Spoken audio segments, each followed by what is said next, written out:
Natuloy ba yung salang nyo kagabi? Hindi lang tuloy, tuloy-tuloy. Gusto mo ba mapanood yung mga paggiling ko? Teka lang, may video. Teka lang, ayoko. Teka lang, nasan ba si Tonyo? Ayun, napatunayan kong isa siyang tunay na kaibigan. Ano ba kung bakit? Bakit? Kasi yung boss namin, type na type ako. Gusto kong iuwi. Iuwi? Oo. Buti na lang, si Mr. Loyal, Mr. One Woman Man. Kaya si Tonyo, niligtas ako. Siya yung nagpa-take out, nagpa-take home, to go, inuwi. Inuwi? Oo, saan? Bakit? Hindi mo ba type yung boss mo?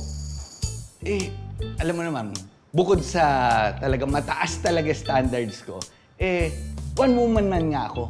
Saka parang hindi naman ganun kaganda yung boss namin. Yan na pala si Tonyo eh.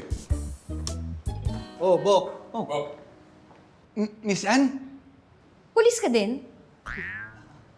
Bakit sa'yo hindi halata? Kay Tonyo, obvious na obvious.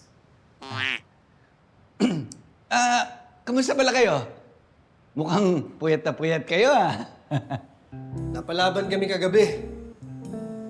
Oo, ang galing-galing nga nitong si Tonyo. Bok, si Chief. Ando sa taas. Punta ako lang sandali. Minsan, dito tayo. Naka-move on na nga, no?